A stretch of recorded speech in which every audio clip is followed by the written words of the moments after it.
Amados, a paz do Senhor. Tudo bem com vocês? Espero que sim, que esteja na graça, na presença do Senhor, debaixo do livramento do Espírito Santo. Essa é a nossa oração para todos nós. Hoje nós vamos inaugurar essa modalidade gravada das aulas.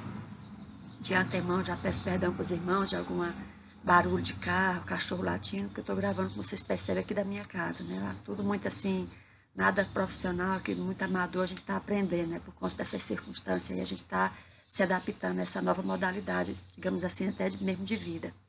Pois bem, hoje nós vamos já dar introdução ao livro de Atos, né? Esse livro aqui, Atos dos Apóstolos. E a gente, vamos tentar gravar hoje, por exemplo, a lição 1, introduzir a lição 1, dentro de um espaço de 50 minutos, que é o que é realmente determinado pela direção da ETAD. Nós vamos, não é que seja determinado, é orientado, né, pela direção da ETAD. Hoje nós vamos tratar como eu já mostrei, do assunto do livro de Atos. Todo o livro vai falar do livro de Atos. E hoje eu vou discorrer aqui, irmão, passar uma panorâmica para os irmãos a respeito do que nós vamos ver nesse livro, né? Nós vamos ver, como eu já disse, sobre a introdução, vamos falar da introdução, aspectos históricos, etc. Vamos falar sobre a fundação da igreja, vamos falar sobre a igreja revestida pelo Espírito Santo, vamos falar sobre as primeiras perseguições que a igreja vai sofrer, vamos falar sobre a expansão, o crescimento da igreja, vamos falar da fundação da igreja gentílica, vamos falar da vocação missionária da igreja, vamos falar sobre as viagens, né, missionárias do apóstolo Paulo, vamos falar sobre Paulo como prisioneiro do Senhor, e vamos terminar, o livro termina falando de Paulo ali preso em Roma. Então, todos esses assuntos nós vamos discorrer a respeito, e certamente será de grande valia para a nossa vida espiritual, conhecermos a respeito dos primórdios da igreja, né? O livro de Atos vai falar basicamente dos primórdios da igreja, como que tudo surgiu, como é que começou a pregação do evangelho, ali as perseguições, vai dar nesse livro, uma figura de muito destaque, certamente, sem dúvida, é o apóstolo Paulo, embora o livro comece ali falando de Pedro, das primeiras pregações de Pedro, as conversões por conta dos sermões de Pedro, os milagres que Pedro operou, mas logo já aparece a figura de Paulo, e Paulo realmente vai ser o grande protagonista ali da expansão do evangelho aos gentios, né, aos não-judeus. Amados, hoje é 14 de abril de 2020, vamos já entrar na lição 1, né, e o texto 1, vamos fazer alguma consideração também em relação à introdução, né, do livro de Atos dos Apóstolos. E já começo dizendo, amados, que o livro de Atos, ele não é um livro, assim, um livro separado, terminado em si mesmo, uma obra completa, né, ele termina em si mesmo, não. Na verdade, o livro de Atos, ele é uma continuação do Evangelho de Lucas. E a esse respeito, eu já pediria que os irmãos abram suas Bíblias, vamos fazer aqui uma ligação entre o último escrito aqui do Evangelho de Lucas, que está aqui no Lucas capítulo 24, já no finalzinho aqui, no último parágrafo, está escrito assim: então Jesus levou os discípulos. Então Jesus os levou para fora da cidade, até o povoado de Betânia. Ali levantou as mãos e os abençoou. Enquanto os estava abençoando, Jesus se afastou dele e foi levado para o céu. Eles o adoraram e voltaram para Jerusalém cheios de alegria. E passavam o tempo todo no pátio do templo, louvando a Deus. Assim termina o Evangelho de Lucas. Pois bem, olha como é que começa o livro de Atos dos Apóstolos. Lucas aqui escrevendo: prezado Teófilo, no primeiro livro que escrevi, ele vai chamar o Evangelho de Lucas de o primeiro livro. No primeiro livro que escrevi, contei tudo o que Jesus fez e ensinou, desde o começo do seu trabalho até o dia em que ele foi levado para o céu. antes de ir para o céu, ele deu ordens pelo poder do Espírito Santo aos homens que ele havia escolhido como apóstolos. Ou seja, o Evangelho de Lucas termina exatamente como se inicia o livro dos apóstolos, dando aí uma indicação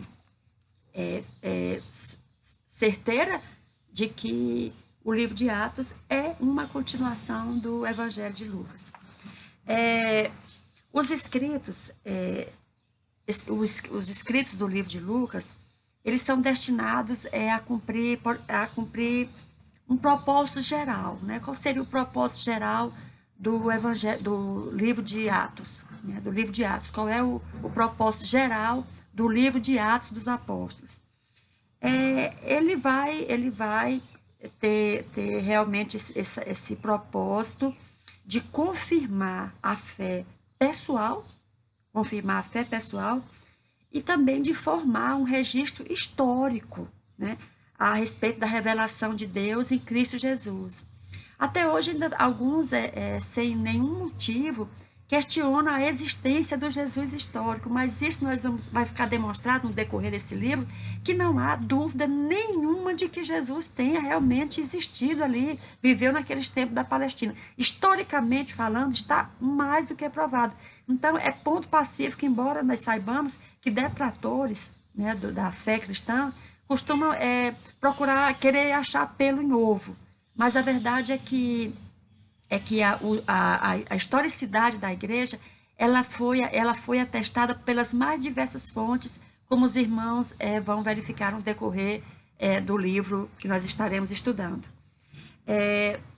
O Evangelho de Lucas, amados, ele fala, né, do ministério pessoal de Jesus, como todos nós sabemos, e o livro de Atos, ele vai falar ali desse ministério que vai continuar, o ministério de Jesus vai continuar, mesmo após ele ter subido aos céus, o seu ministério vai continuar por meio dos apóstolos, por meio da igreja. Ok? O livro de Atos dos Apóstolos, nós podemos dividir ele em 5 sessões. A primeira seria a introdução mesmo, né, que vale do capítulo 1, do versículo 1 ao 11. É a introdução do livro de Atos. Pois bem, a origem da igreja, nós vamos verificar que do capítulo 1, versículo 12, até o capítulo 8, versículo 3, vai falar ali dos primórdios da igreja, como a igreja vai surgir. Vai falar também ali de um período de transição. A igreja começa ali em Jerusalém, ela passa por um período de transição, ou seja, ela avança um pouquinho, ela vai ali até Samaria, né? Ela vai até Samaria, principalmente na figura ali do evangelista Filipe. Nós vamos ver isso no capítulo 8 do livro de Atos, do versículo 4, do capítulo 8, versículo 4, a partir daí, e vai até o capítulo 11 e o versículo 18, tudo no livro de Atos. A partir daí, amados, nós vamos verificar que a igreja ela vai ter uma expansão muito grande, porque entra aí agora o personagem, né, a figura do grande apóstolo dos gentios. Vai entrar o apóstolo Paulo, levando realmente a expansão do evangelho até os confins da terra, como de fato nós vamos observar que ele vai fazer, né? Então, essa quarta divisão do livro seria essa expansão para alcançar os gentios, né? E a missão paulina, ou seja, a igreja ali em Antioquia, da Síria, até os confins da terra. O livro vai terminar, amados, falando da prisão de Paulo em Roma, né? Da prisão de Paulo em Jerusalém, depois em Cesareia e depois em Roma, quando o livro termina. Dito tudo isso, o esboço da lição, né? Nós poderíamos traçar um esboço dessa lição que nós vamos tratar agora. Vamos falar do autor e tema do livro de Atos. Vamos falar, vamos aqui focar a questão do propósito, a data do livro e os seus destinatários, né? O caráter histórico, né, da igreja e a apologética também, ali dos primeiros pais, né, começar dos apóstolos. O valor permanente desse livro, né, porque esse livro também é para nós, é um livro missionário, é um livro que nos encoraja realmente a levar adiante a obra missionária. E também o elemento teológico do livro, porque no livro, entre outras coisas, há um concílio ali e vai introduzir elementos teológicos assim importantíssimos para a doutrina da igreja.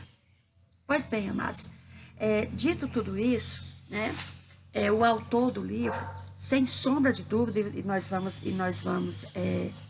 verificar isso no decorrer da lição, dessa introdução aqui sobre o autor, a autoria do livro de Atos dos Apóstolos, bem como a autoria do Evangelho de Lucas, ele é praticamente ponto pacífico de que foi um médico Lucas que escreveu. Aliás, Lucas ele é chamado, mas lá em Colossenses, numa carta do apóstolo Paulo aos Colossenses, no capítulo 4 e no versículo 14, nós vamos verificar que Lucas é chamado de um médico amado. E levando em consideração, amados, que esse livro foi escrito por Lucas, bem como o Evangelho de Lucas, somando esses dois escritos, eles chegam a 25% da obra literária ali, considerando a obra literária do Novo Testamento, ou seja, Lucas teria escrito até mais mesmo do que o apóstolo Paulo. Se a gente considerar que a carta aos Hebreus seja do apóstolo Paulo, aí o apóstolo Paulo seria o escritor que mais tinha escrito. Mas como ninguém sabe quem é a autoria da carta aos Hebreus, então é Lucas, o escritor que mais volume de escritos tem no Novo Testamento. Lembrando ainda, amados, em relação a esse atestado, né, de que Lucas escreveu o livro de Atos, um dos primeiros pais da igreja, Irineu, ele afirmou no ano 185, sim, que foi Lucas que escreveu o livro de Atos. Irineu, né, um bispo aí do ano 185, lembrando que Irineu tinha sido discípulo de Policarpo, e Policarpo, por sua vez, tinha sido discípulo do apóstolo João. Ou seja, o relato ele é linear e, por isso mesmo, fidedigno, digno de aceitação, de que, de fato, Lucas é o autor do Evangelho, do terceiro Evangelho e do livro de Atos. Amém, amados? Deus abençoe.